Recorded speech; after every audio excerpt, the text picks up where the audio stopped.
to be called upon, okay, because I will just call any of the groups randomly, okay. Okay, so let's move on to our topic for today. Okay, the topic for today is on the global navigation satellite system. Let me share my slide. I have also prepared and shared the slides for you on Putra Blast. You can download from there. Okay, now can you see my screen? Oops. Yes, Ajahn. Wait.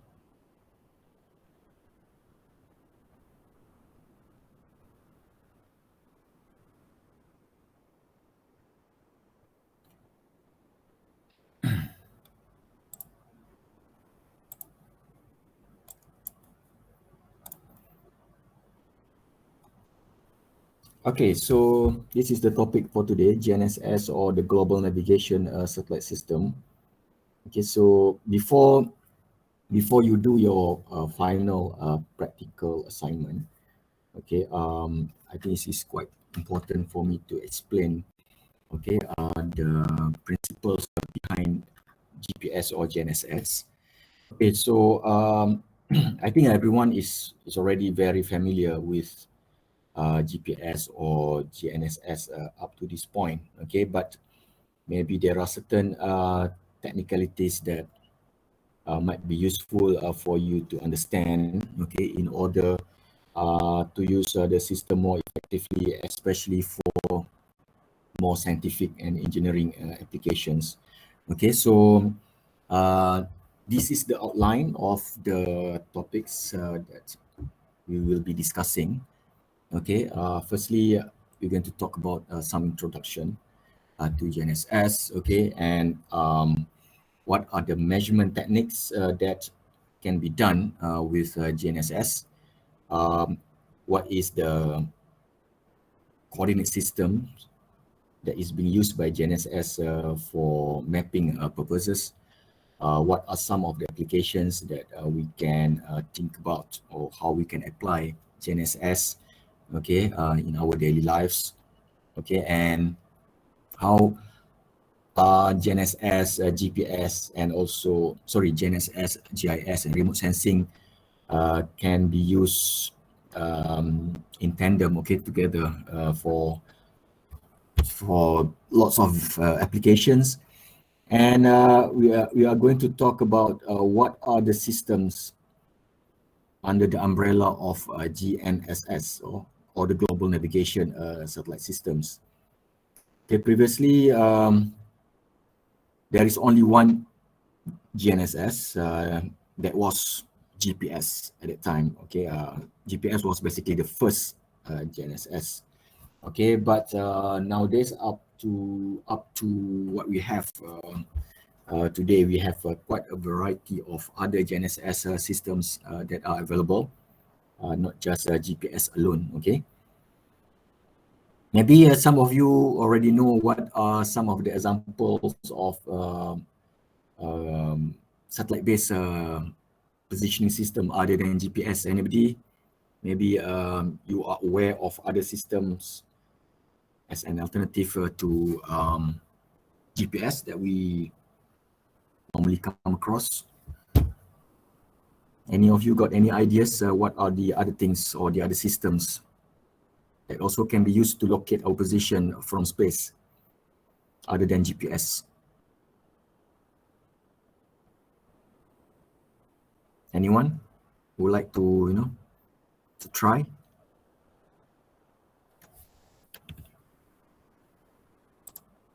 Any idea? GLONASS, is it the satellite?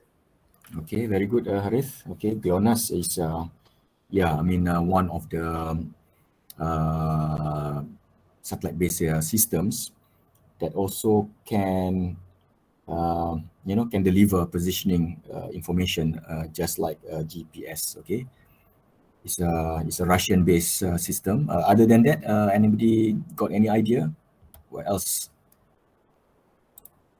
maybe when you switch on your phone, okay, when you look at the, at your position given by the phone, maybe some of the phone models, they can also tell you from where the signals were obtained. Yeah. Yeah, I don't know, maybe latest iPhone maybe got this capability, I'm not sure. Or maybe some of the Android mobile apps probably can tell you this information, isn't it? Okay, so we have also other things, not just the GPS.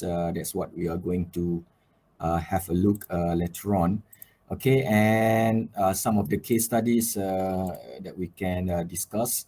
Okay, so let's go into the part of introduction. Okay, in geospatial, yeah, in the, we call it not just in geospatial, basically in our daily lives. Okay, we use information from satellites. Okay, as you are aware, there are, maybe we can divide the satellites into maybe 3 to 4 categories. Okay, you have used before data coming from Earth observation satellites or remote sensing satellites. Okay, you have used Landsat, you have used Sentinel, yeah. Maybe you have used Google View.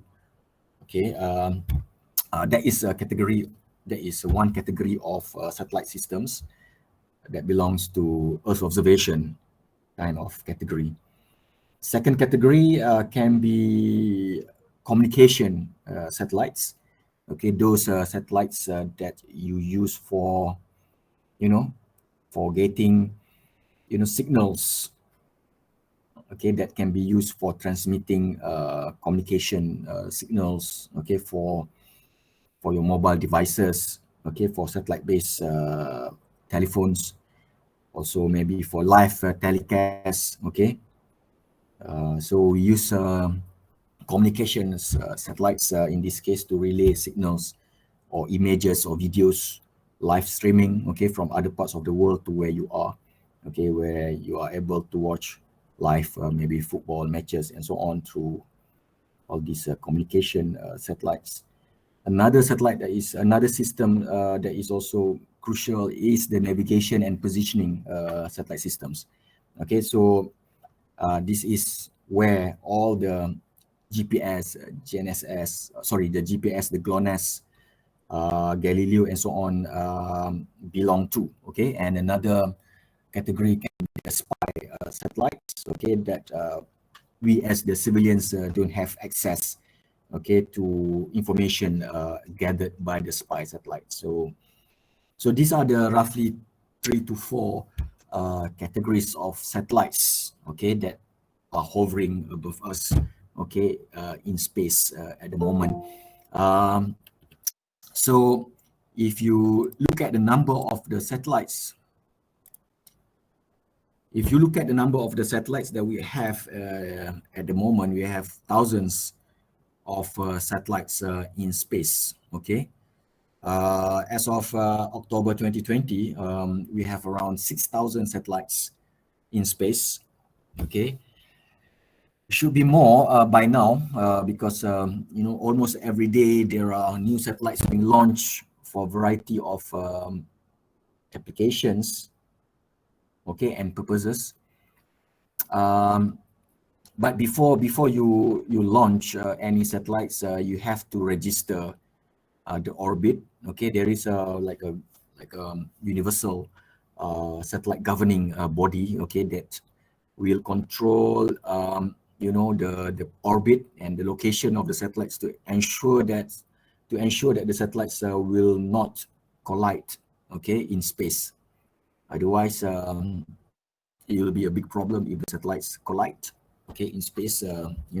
So all these are being controlled in terms of the orbit, in terms of the position, and so on. So it's quite a mess up there, okay, as we can see. Okay, but these satellites, depending on their purpose and the design, okay, they have different altitudes, okay, they have different geometrical characteristics, and so on. Okay, so but specifically, we are going to look at the GPS and also the other positioning satellites for today. Okay, and just a recall of the positioning satellites are basically one of the integral components of geospatial technology. We have discussed about Earth observation using remote sensing. We have discussed about GIS for spatial analysis. We have discussed about laser scanning systems.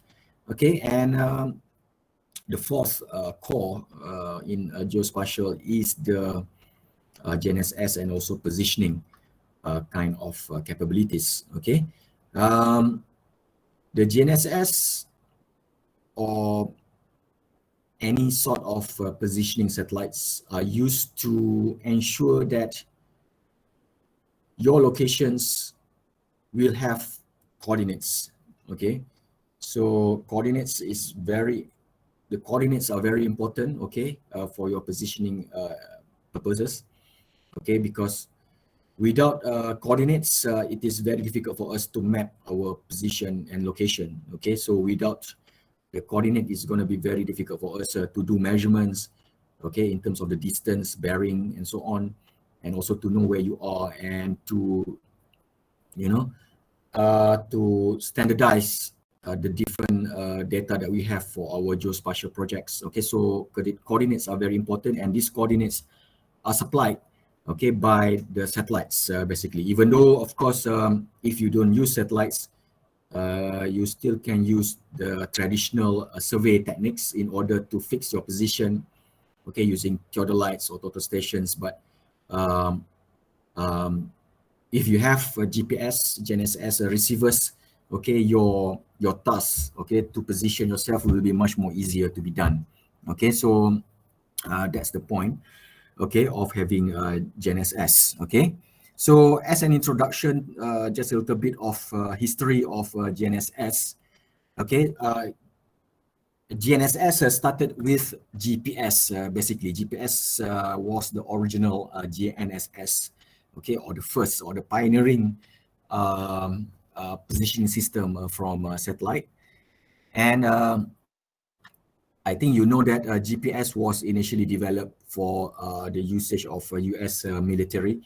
It was developed in the 70s and become fully operational in 1995. Before it was made available to civilians like us, GPS was only, accessible to US military and their allies. Okay, but as they realize that there are a lot of benefits and profits that can be obtained by making it more commercialized. Okay, then the US government decided that this system can be made available to civilians. Okay, so when the system was made available to civilians, okay, they can generate more revenues, okay, from services, from hardware and also software applications. Okay, so starting from the late 80s, okay, at that time, the system was not yet fully operational, but as the system became fully operational in the 90s, okay, we can see that there is a boom of, okay, there was a boom of GPS applications for civilians. It started with the usage of GPS for surveying activities. Okay, after military, GPS was used a lot in land surveying. Okay, in order to establish coordinate systems, to establish datums, and also to do mapping in general. Okay, so because GPS was revolutionary, okay, basically in a lot of practices in land surveying and also measurements on the ground. Okay, so So GPS we can consider GPS as one of the greatest inventions of mankind. Okay, because basically when GPS was invented, a lot of things that we need to do in our life were simplified. Okay, by using GPS. Okay, and the cost, the initial cost for the development of the system was around 12 billion US dollars at the beginning. So that was the initial investment, okay, by the US government or US military. And then after that, after the commercialization of the system, okay, of course, um, they are now enjoying the profit, okay, from the availability of the system, and also for, of course, without GPS, it's going to be very difficult for US military to expand their influence all over the globe. Okay, so uh, we call it the profit from GPS was not only tangible.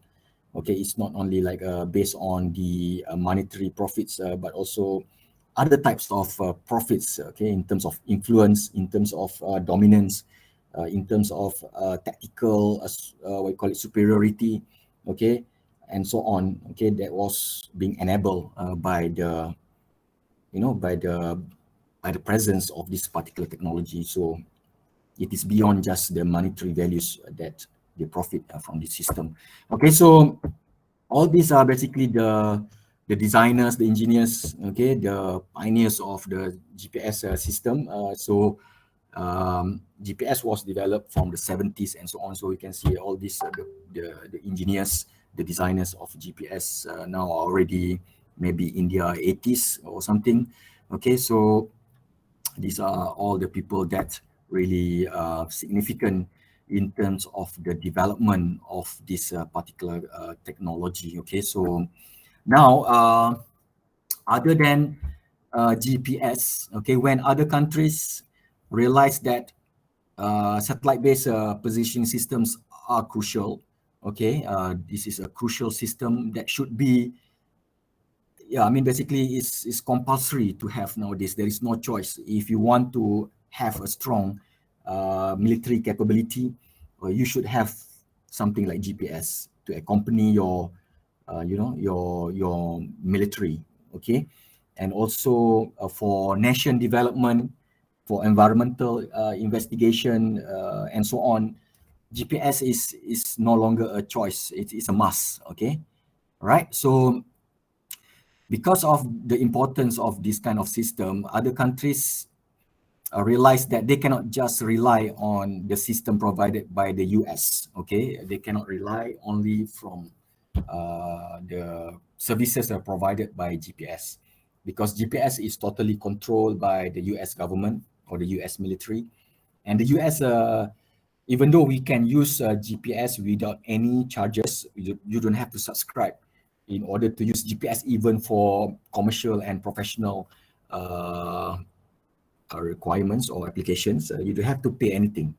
Okay, it's totally free in order for you to receive the signals. The only thing that you need to invest in is basically you have to invest in terms of the infrastructure, in terms of the hardware, okay, that you need to have to access or to acquire the signals. Okay, that's all, right? So it's an amazing system, but other countries don't feel safe, okay, because the US can decide to switch off the system, or US can control who can access the system, basically, okay, because they can program, okay, the signals, okay. So countries like Russia, of course, will feel unsafe, okay, if they want to rely on GPS. So they develop something similar to GPS. So they have their own system called Gnss, okay, that is owned by the Russians, okay, as well as the European Union. They have Galileo, okay. So after the development of Gnss and so on, the European Union decided to develop Galileo, okay, to make them independent from the reliance of GPS or Galileo. And China, of course, um, is expanding their military superiority. Then, of course, they need something similar like that, okay, and they developed Beidou, Okay, so Japan as well, they developed a much more a system that is similar to GPS and so on, but much more, what you call it, it's quite limited in terms of the coverage and also the number of satellites. Okay, but they have a system even though it's a bit limited because they focus only on the Asia Pacific region, including Japan, of course.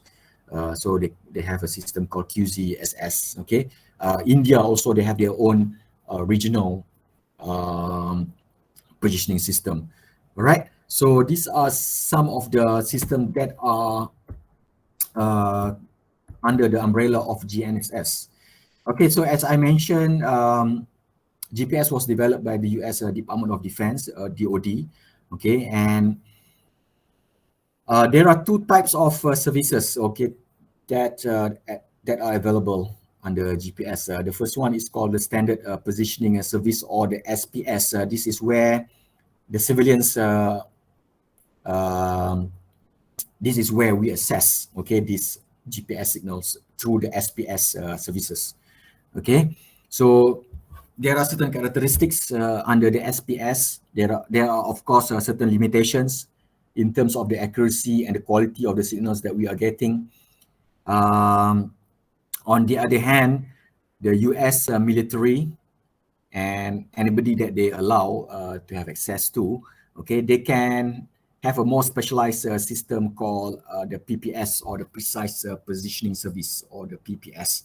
Okay, the PPS will have a much better penetration in terms of the signal power. They also will have better accuracy, okay, for their positioning.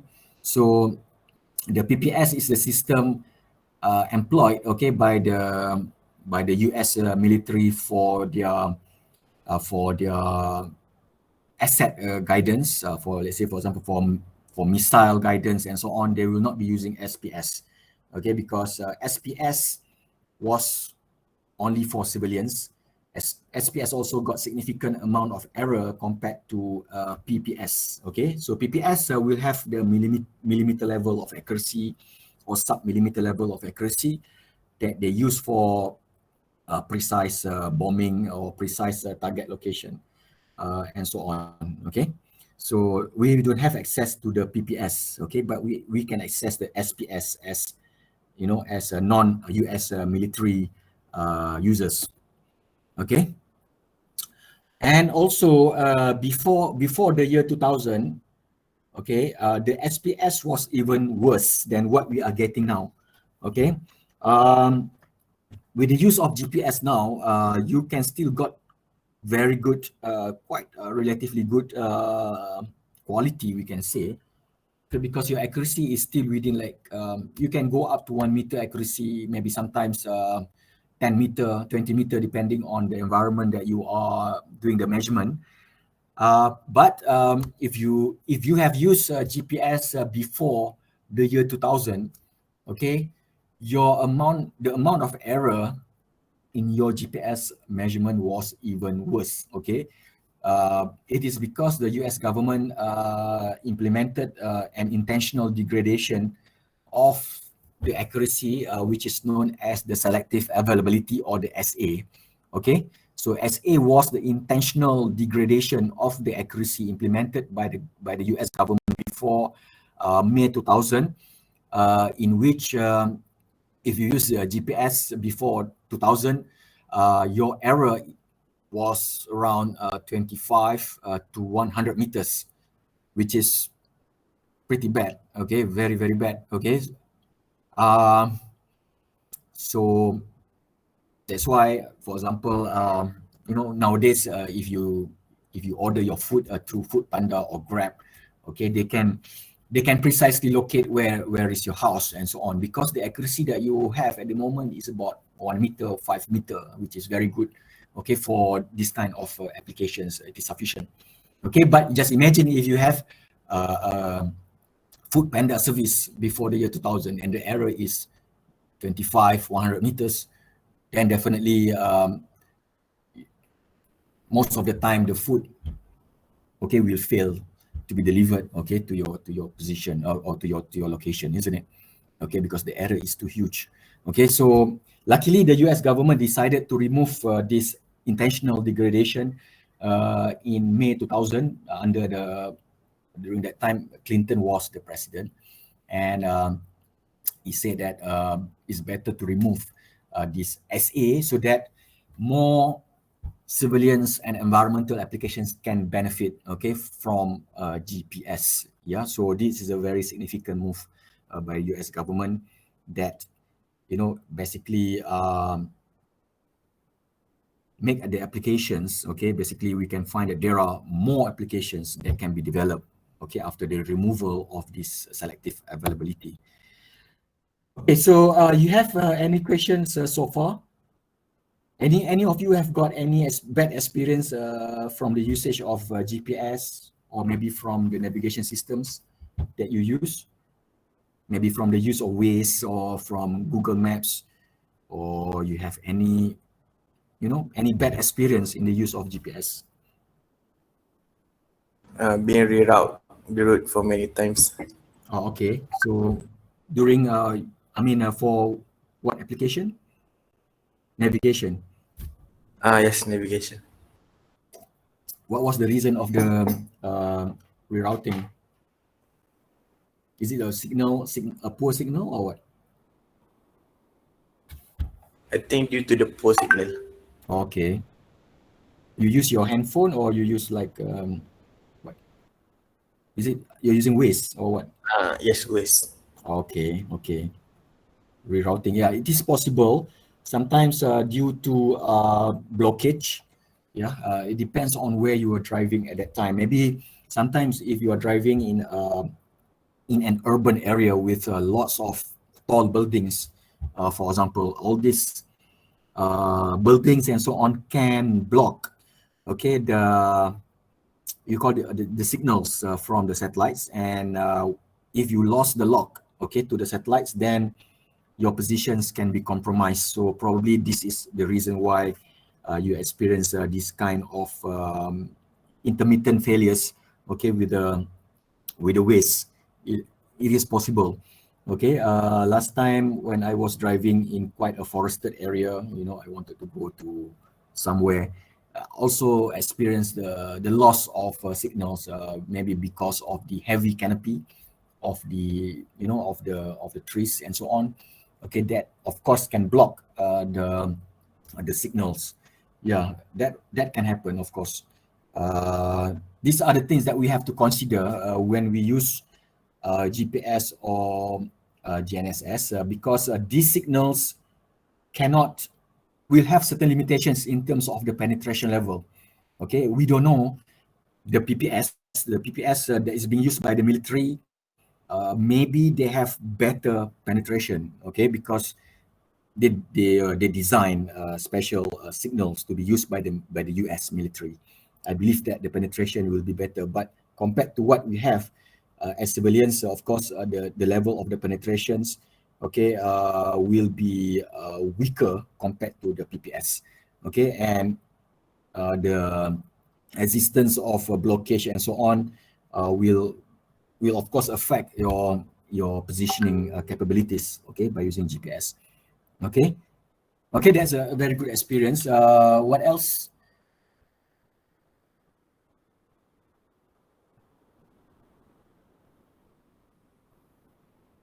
Maybe you, how have you got any bad experience in the use of GPS? Maybe for other types of applications before, not just for navigation, probably for mapping or for oil palm. Have you got any issues?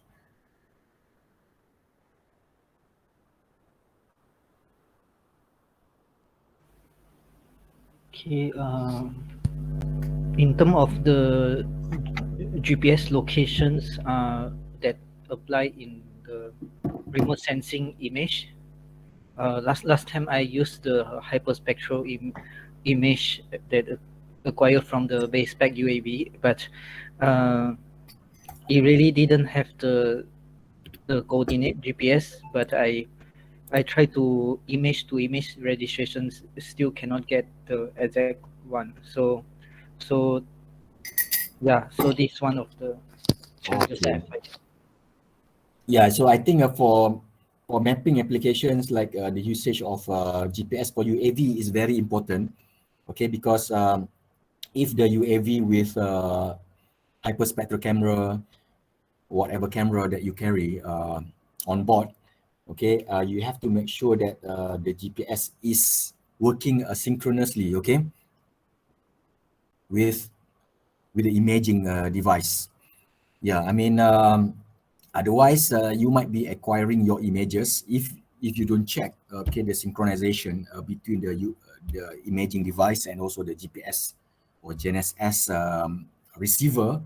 Then what will happen is that, okay, your UAV will keep on acquiring the images without any problem. But later on, when you compile, when you want to do the mapping, if you don't have the coordinates, then of course later on when you want to create the mosaic, okay, if you want to compile the images together to form the image for the entire study area, then it's going to be quite almost next to impossible, okay, because we don't know what are the coordinates of the images, and without the coordinates we cannot compile them together, okay. So yeah, I mean, it is very important for us to check the communication and also the the compatibility of the different devices in the mapping project. So that is very important.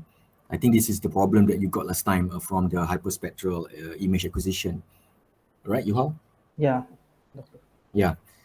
Okay, so GPS, why GPS is very important for surveying application, okay, why? Okay, one of the main significant characteristics of GPS is that it will allow you to work without limitation, okay. You can work, acquire coordinates or do surveying and mapping without any time limitation. You can do it at any time, 24 hours per day if you want, okay, because this system entirely depends on the signals being given from the satellites in space. If you do a normal surveying by using total station, leveling, and so on, you can only work during the day, okay?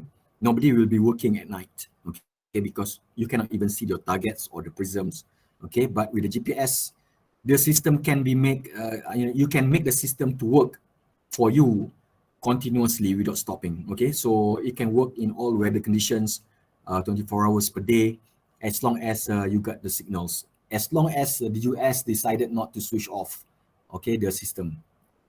Okay, during the what you call it, the Middle East conflict, I think during there are lots of conflicts in the Middle East anyway. So US was involved in the conflicts in Iraq, for example, at that time. Okay, so during those time, the GPS signals over Iraq was not accessible to non-US military.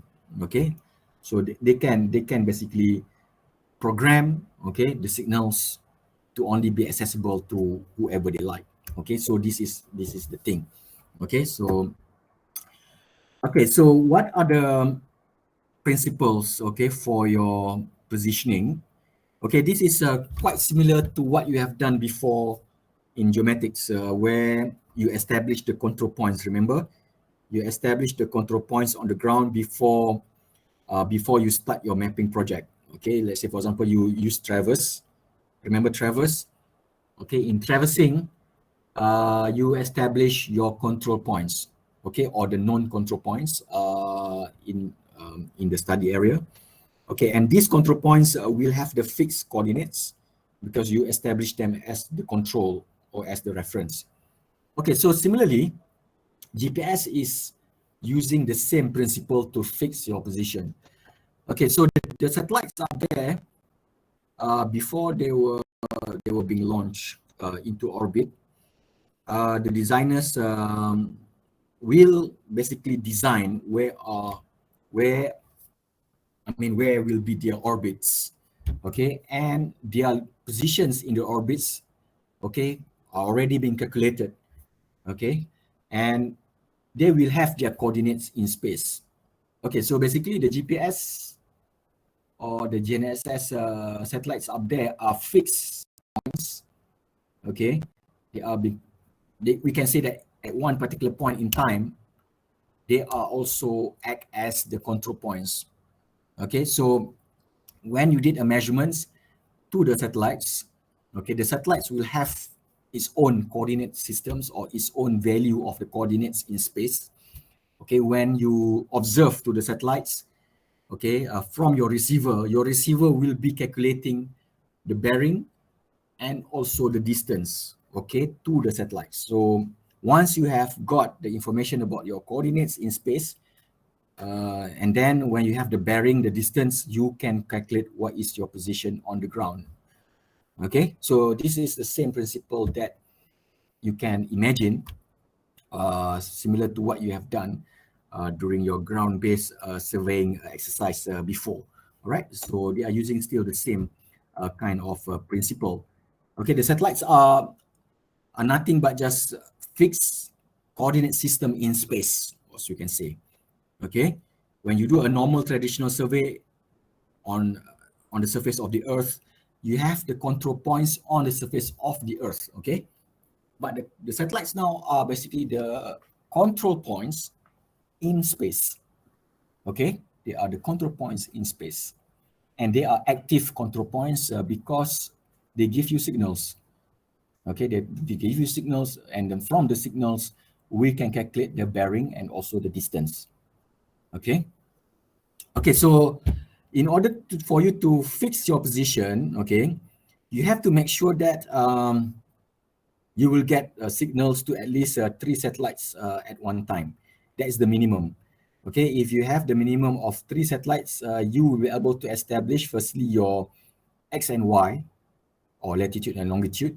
Okay, but if you have more than 3, let's say for example 4 and above, okay, or 4 or more than 4, you will be able to establish your 3D positioning location. Okay, you will have your X, Y, and Z, okay, or you have the latitude, longitude, and also the heights. Okay, so that's why most of the time, if you have less than 3 satellites in your observation, your device will not be able to give you the coordinates. Okay, so you have to find a better observation environment, okay, to ensure that you can get 3 or more, so you can get X, Y, and Z component. Okay, so this is the how the satellite constellation looks like in space.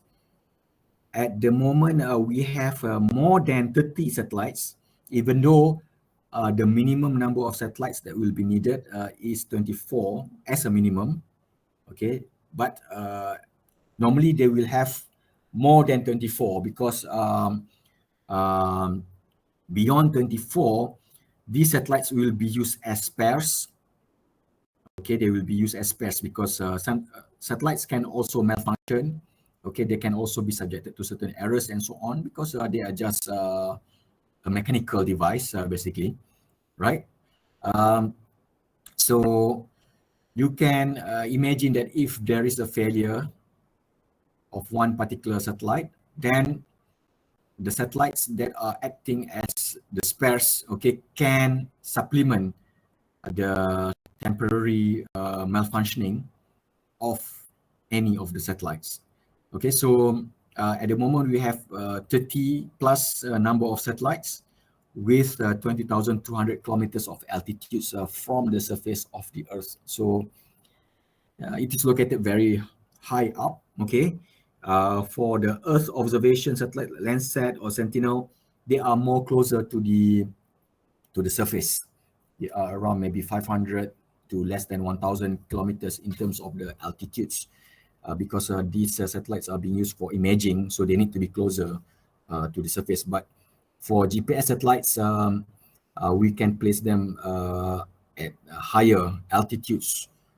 Okay, so that their coverage will be bigger. Okay, there are 6 orbital planes in the system. Okay, so if you have 6 orbital planes, you have 4 satellites each. Okay, so it was being designed for that, so that you can receive at least 4 satellites at one time. Okay, so in order for the system to be functional, GPS or GNSS in general will need 3 segments. Okay, the satellite segment, the user segment, and also the control segment. Okay, so where we are.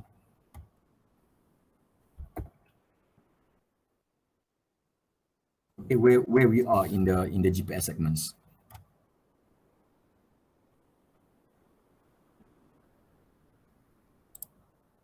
Maybe User?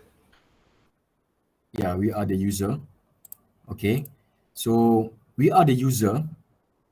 We are located in the user segment, of course, because the space segment is, the space segment consists of the satellites. The control segment is controlled by the US government. Okay, so they have the monitoring stations. Okay, that will keep on monitoring the health of the satellites, the operation. If there are any problems, they will transmit corrections data. Okay, to correct the position and the behavior of the satellites. For us, we are the users. Okay, so we don't have any control of the system. So this is how the GPS satellite looks like roughly. Okay, you can see that the size is about maybe a size of MyV, probably, something like that, with all the receivers, antennas, and so on. Okay, and because the GPS has been around for many years, okay, since the 70s. So we have already like maybe 4 or 5 generations of the satellites, because the satellites were designed to be operational for around maybe 8 to 10 years.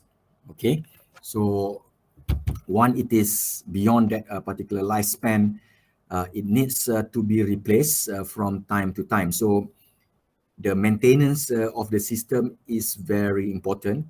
Okay, and we can see that for newer generations, there are improvements in terms of the signal quality, in terms of the enhancement of the we call it robustness of the satellites, and so on. Because the satellites also can be subjected to jamming from the enemies. Okay, so the signals need to be improved from time to time to make it more robust to jamming or in sabotage. Okay, there are always other parties that would like to sabotage your positioning capability, especially during conflict. All right, so the signal needs to be more robust. So this is, this is very important in terms of the maintenance. So it's a kind of a costly kind of system that need to be maintained. Okay. This is the ground control segment for GPS. Okay, so the purpose of the ground control segment, as I mentioned, is to monitor the satellites from time to time. So these are all the locations of the ground segments or the ground controls. Okay, the HQ is in Colorado. This is the Air Force Base, the US Air Force Base. This is the main HQ or the master control station. And the others are the monitoring stations in Hawaii, in Ascension Island, in Diego Garcia, in Kwajalein, and so on. Okay, that will be monitoring the satellites from time to time. This is Diego Garcia GPS site. This is a US military site. Of course, it is of high security, not easily accessible. Okay, so for us, we are the user. Okay, so we access the signals provided by the satellites. And in terms of the signals, there are 2 types of signal that we are receiving. The first one is called the pseudo-random noise codes, the PRN. It's a kind of binary 0101 codes. The second one is called the carrier waves. Okay, the carrier waves is the carrier. Basically, it carries the information from the GPS satellites to you. Okay, so it will carry the PRN codes. It will carry the navigation information, and so on. Okay, so this is the basic architecture of the signals.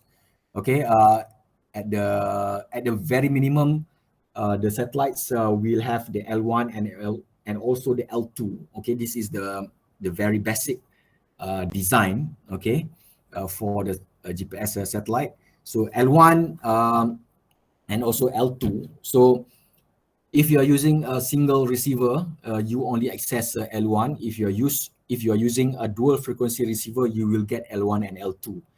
Okay, for our handphones, okay, for our simple Garmin GPS receiver, we are getting only the L1. But for surveying applications, normally we use the dual frequency receivers that will be able to give us, or we'll be able to acquire L1 and L2, because if you use L1 and L2, there are a lot more other we call it computations that can be done to enhance the quality of your measurements. So L1 is a very simple basic signal that we get from most of the GPS devices. So L1 will have the L1 carrier and also the navigation system data. All right. Okay. So the L2 will get the P code, okay, and also the navigation system information, as well as the L2 carrier. The P code is the code that is accessible only by the military. Okay, so they call it P code, which means the precise code. Okay, for us, we only have access to the CA code, okay, or the course acquisition code. Okay, a course kind of a code, okay, compared to the P code. Okay. Right. So I have mentioned about PRN and so on, and from time to time, the GPS signal are being modernized. Okay, the signals are being modernized. So not just L1 and L2, we now have the L2C, the L5, L1C, and so on. So these are all the type of signals that we can access nowadays from the newer kind of GPS or Gnss receivers. Okay, so what are the advantages of GPS or Dns S in general?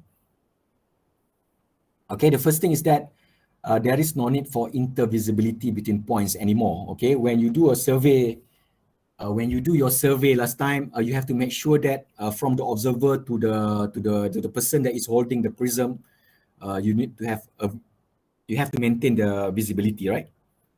If you cannot see the prism, then definitely you will not be able to do the measurements. But when you use a GPS, you can just work alone, right?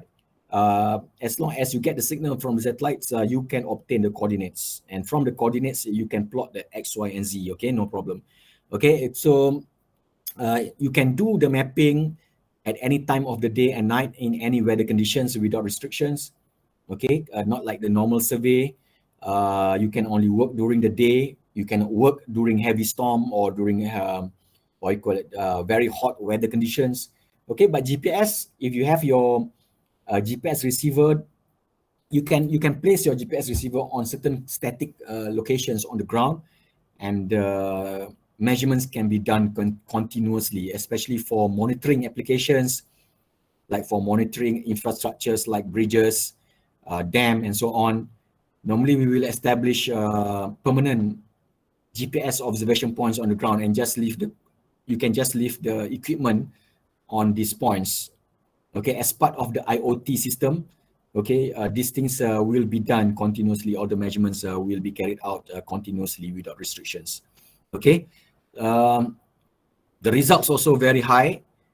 Of course, through improvement in terms of the hardware, software, and so on, should be no problem. Most significantly, also your work can be done with less people. You can work alone, basically. So you don't have to employ too many people, okay, to perform a GPS survey. You can do it alone, okay, if you want. And also it's free because you don't have to subscribe to any signals. Not like Astro. If you want to access Astro signals, you have to subscribe, okay, but GPS you don't have to subscribe, okay. But of course, the GPS also will have certain limitations, like errors will always exist in our measurements. You have to be careful. What are the error factors? Okay, cannot be used indoor. Okay, because of signal limitations. And also you will rely solely on the US Department of Defense to give you the permissions to get the access, but they can switch off the system without any notice. Okay, and also you have to be careful about the vertical readings or the elevations. Okay, there are certain errors that can affect, okay, heights measurements. Okay, so you have any questions so far?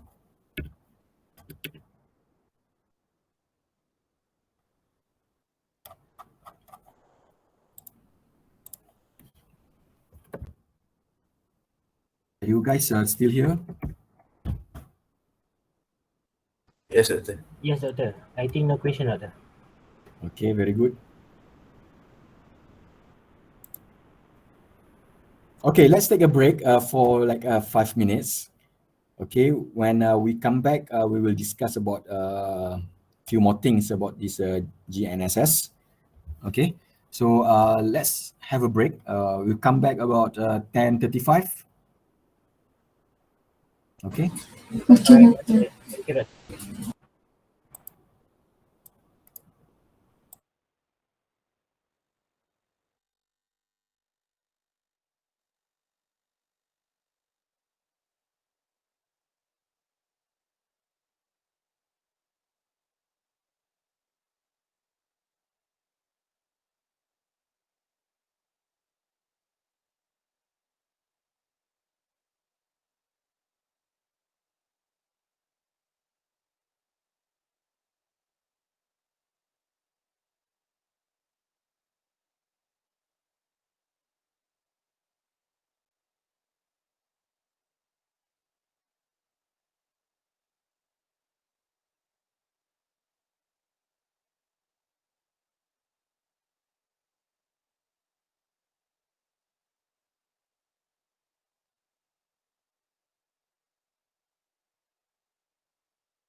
Okay, welcome back.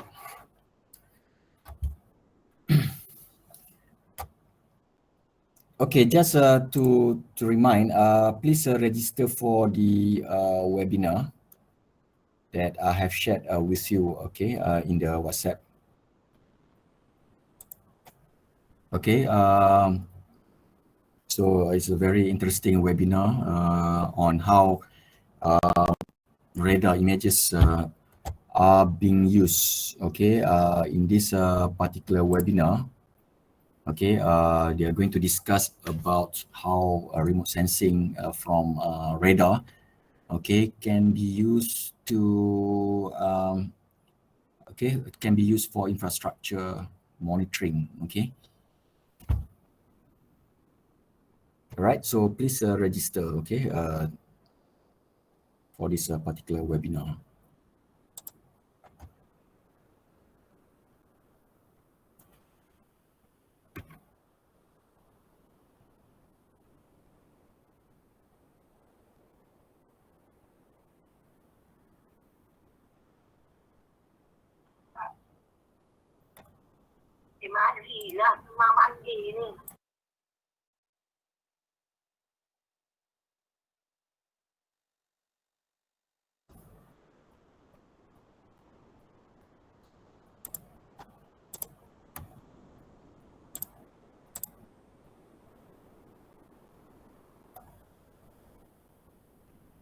Okay, so let's finish off, okay, on the lecture, okay, because at 11 Yuhao will be discussing about what you can do, okay, for the last practical part of this course, okay. Okay, so in terms of the how we do measurements, okay, by using GPS or Gnss S, okay, there are two options. One is either you do it through absolute positioning, and another one is by using a differential positioning. Okay, so just to ask you, I just pick up somebody. Okay, Aina Aziz, you are there?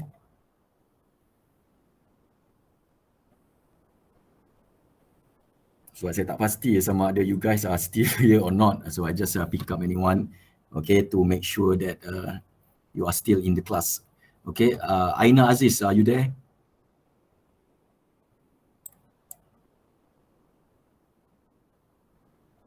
No response. How about Hazira?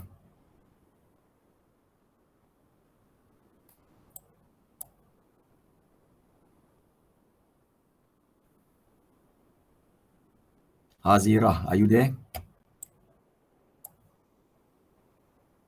Haris, you can hear me, right?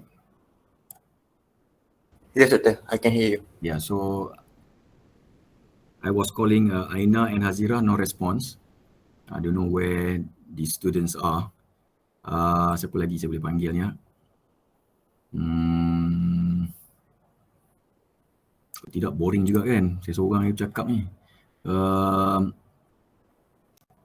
Ni Nur Afifah ni. Are you here?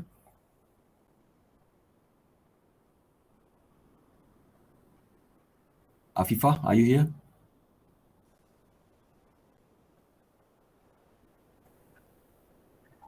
I cannot hear you.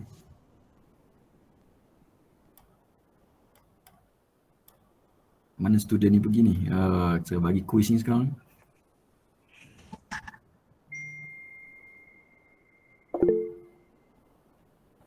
So Afifah, can you use your speaker or not?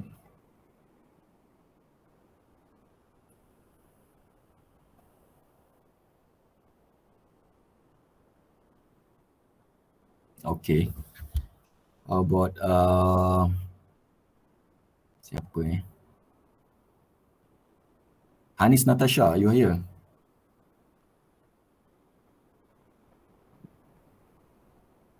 Yes, Doctor. Okay, so just a very simple question for you to try. If you are using your handphone, okay, in order to get the coordinates, I think you have used your handphone before, right? To get your coordinates, right? Yes. Yeah. So just have a guess. Is it a point positioning or it is a differential positioning?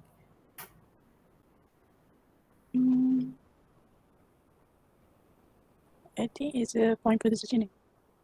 Okay. Why?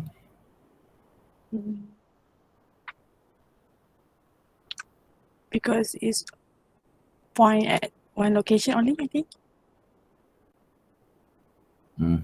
Okay. Okay. What is the difference with differential?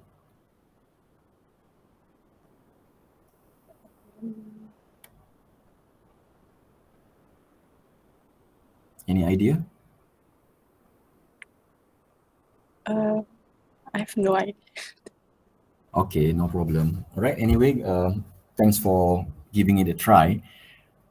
Okay, so if you use our phones or whatever GPS device, okay, that is not being corrected. Okay, when the data is not being corrected, okay, it is known as a point positioning or absolute positioning. Okay, so on the other hand, if you correct your positioning, okay, let's say for example your coordinates are being corrected to certain benchmark, okay, this is known as differential positioning. Differentials means that you do a comparison between your data that you acquire at a particular point in time, okay, or you have basically a reference, okay, you have a reference, and the reference point will tell you, okay, how much error that we have at that particular point in time and how much error needs to be supplied, okay, to your unknown point. Okay, so this is differential positioning. So you can see that differential positioning normally will involve more complex setting up, more complex calculation compared to point positioning.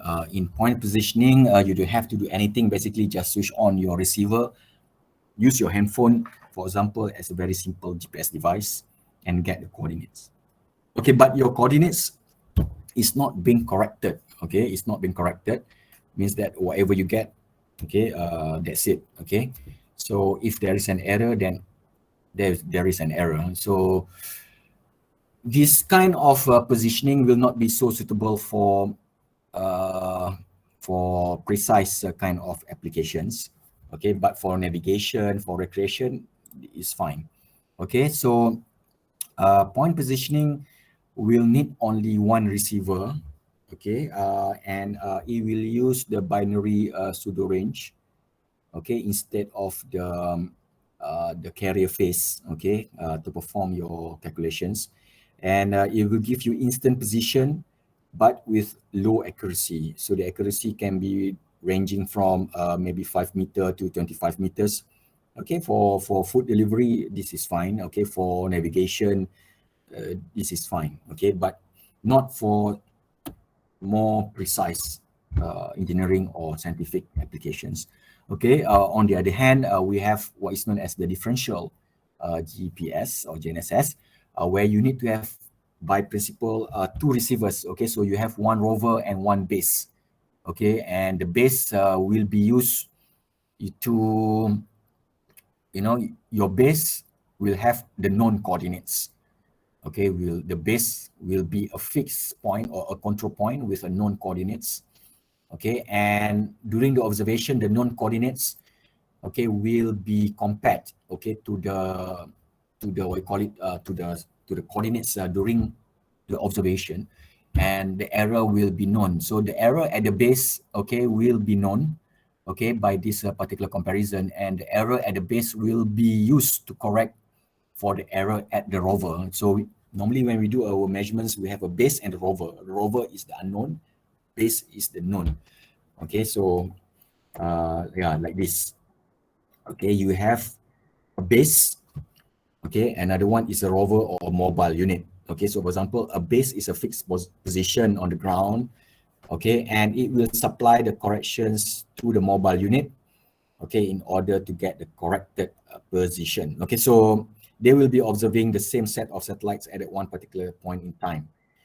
Okay, so you will see this sort of setup being used for more serious kind of measurements in land surveying, in engineering.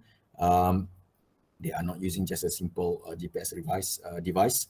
So you can do the measurements in order to get the differential either in a static mode or in a kinematic mode. Static modes means the rover, okay, will be set up over one particular point on the surface for a longer period of time, maybe like 30 minutes to 40 minutes of observation. Okay, so the static is being used for, let's say, for property measurements and so on that require very high accuracy. Kinematic is more for a dynamic kind of measurements. Let's say, for example, if you want to do measurements during data acquisition, when you fly a UAV and so on. So this is kinematic. Okay, so static, okay, you have to observe for a long period of time. Kinematic, you can move from point to point very, very quickly. Okay, so maybe 5 to 30 seconds if you do the measurements on the ground, or if you use a UAV, will be even less than that. Okay, so there will be a lot of errors that can affect your GPS measurements. Okay, there will be lots of errors. So the GPS, okay, as it travels, the signals travels from space to you. Okay, it will have to pass through the atmosphere. Okay, so during the traveling time, okay, it will need to be passing through the ionosphere, troposphere, and this will cause some sort of delays, okay, to the propagation of the signals. And also your device can be subjected to hardware errors, okay, and also the environmental conditions can impose certain sort of errors, let's say multipath error, okay, because the signals are being reflected off objects, okay, and buildings and things like that during the measurements. And also the geometrical configurations of the satellites during the observation can cause, can influence the error as well. Okay, this is known as the dilution of precision. Another one is the selective availability, which was the biggest source of error before, but is already turned off. But the US, if they want to turn that on again, should not be a problem. They can turn it on again if they like, for a certain reason. And also there are anti-spoofing that is being used to protect the P code, okay, from from civilians' access. Okay, so they use a technique called anti-spoofing. Right, this is the atmospheric delay. It passes through the atmosphere, okay, and also the layers of the atmosphere that will affect. Okay, so you can see that the layers of the atmosphere can go up to maybe 1,000 kilometers. But the satellites are located beyond that. Okay, it is located at 20,200 kilometers. Yeah, so of course it travels. These different levels of atmosphere will affect the signals. The multipath, the obstructions or the blockage, and the sum of all the errors, okay, will contribute to the total positioning errors. So in this case here, if you have, let's say, the contributions of every factor, these are just the numbers to give you the estimates. Okay, so if, let's say, for example, you have the accumulated errors with due to, clocks error to the ionosphere, troposphere, receiverness, and so on. Okay, your accuracy can be off, to 100 meters or 50 to 100 meters, even for horizontal. Okay, so in order to mitigate, okay, this sort of errors,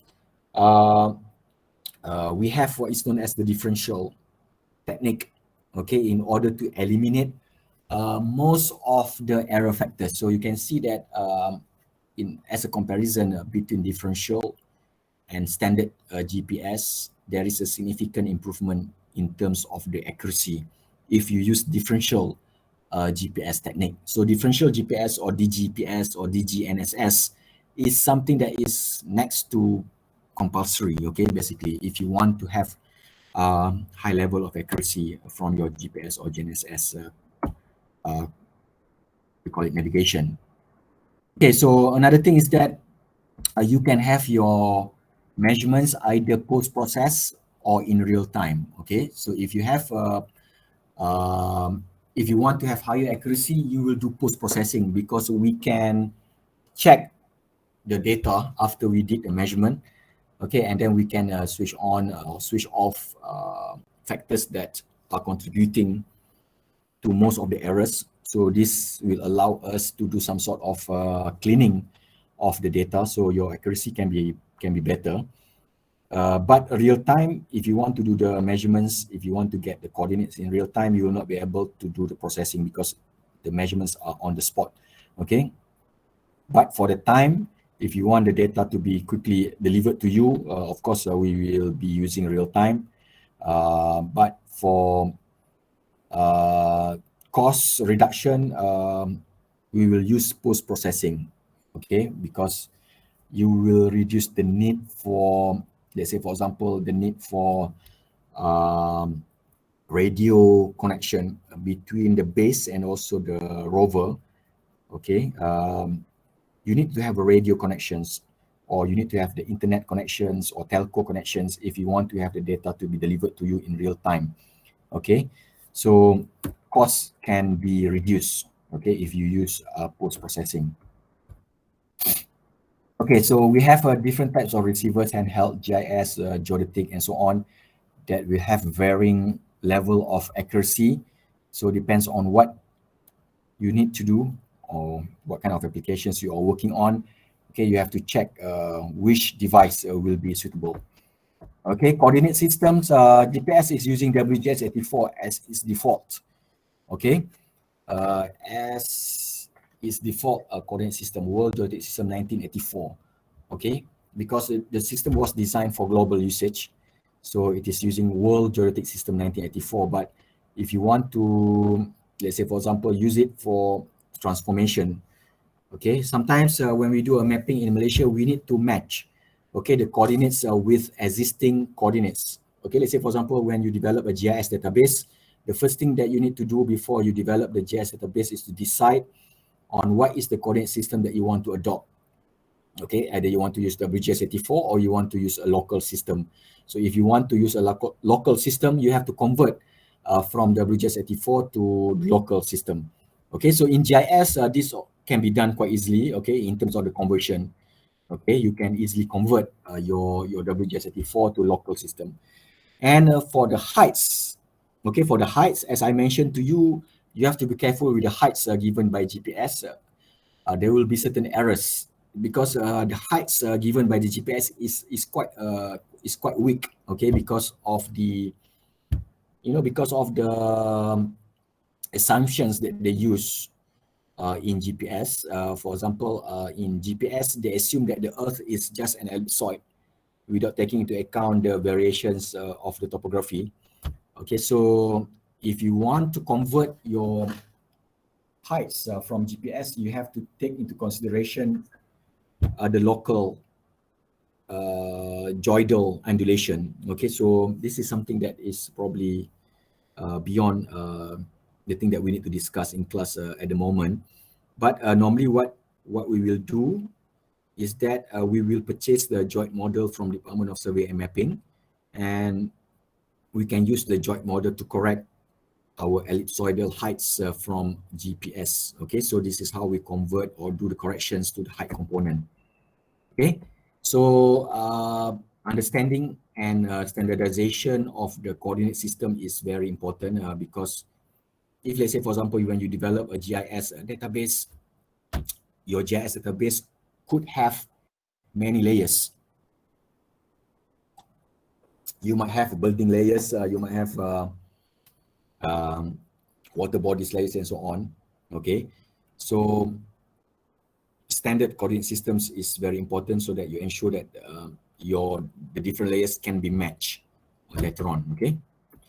Applications, I think for applications, there are so many applications that we can think about. There are too many things in terms of the application where we can discuss actually, especially for mapping, for inventorying, okay, for machine guidance, okay, for infrastructure development. There are so many things in remote sensing, okay, in transportation. GPS or Gnss S is something that is integral already. Okay, it is by default should be there in any scientific or engineering application in most of these applications. So GPS is something that is indispensable, we can say. Okay, so we use a GPS for a lot of things, for handphones, for health monitoring, okay, for jogging and so on, for smartwatches, right? Okay, so in terms of the integration, of course, this is part of geospatial system, GNSS, GPS, remote sensing. I don't have to tell you the details. I think by default, you know already, okay, how these systems are being integrated together to form a complete geospatial system. Okay, so just to talk about the alternative to GPS, to the US GPS. Okay, so for Russians, they have what is known as GLONASS. Okay, something similar to GPS, but the problem with GLONASS is that because maybe US is having more stable economic, we call it a status compared to Russian. Russia, maybe they have some problem with their economy. Sometimes the maintenance of GLONASS is not as good as the maintenance of the GPS. So in terms of the reliability, it's not as good as GPS. Galileo is the European system. Okay, I mean, has been there. It's been operational since 2008. BeiDou is a system owned by China, okay, and QZSS by Japan, and the IRNSS by India. So QZSS, BeiDou is something that is quite global in terms of the coverage, but for the QZSS, the coverage is quite limited, okay. Same as the Indian system, it is regional rather than global. Okay, so as a conclusion, the presence of all the different systems like GPS, GLONASS, Galileo, BeiDou, QZSS, RNS form what is known as the GNSS, the Global Navigation Satellite Systems. So you can see that the history behind their development, okay, when it was first developed. GPS was, of course, the pioneer for satellite-based positioning systems. Okay, so in terms of the applications, there are so many applications that we can think about, okay, in terms of the integrations and so on. Of course, there are so many things that we can discuss about in terms of the applications as well. Okay, so I think that's all about the basic principles and introduction to GNSS, okay? So I think what we should do is that we should try to see how we can collect GPS or GNSS data, how the data can be used to develop like a simple GIS database for our mapping application. So with that, I will be passing this session to you, Hao, okay, in order to explain to us the practical part, okay, that we can do, okay, to establish a simple GIS database over the Faculty of Engineering, for example, for practical number 2. So now we can take a break for like 2 minutes, okay? Or maybe you have any questions about GNSS in general before we take a break?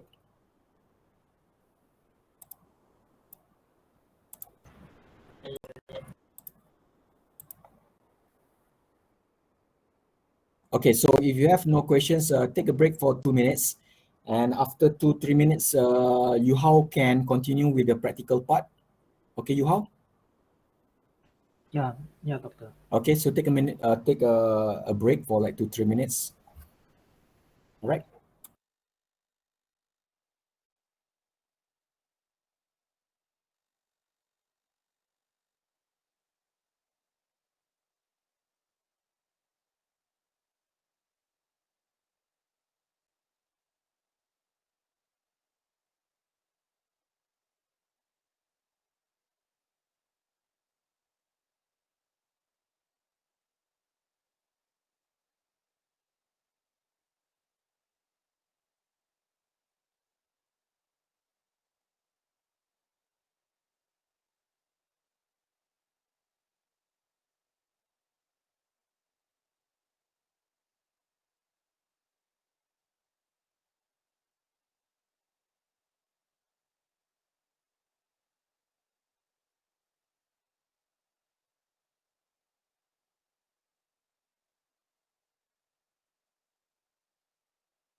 Okay, good morning, everyone.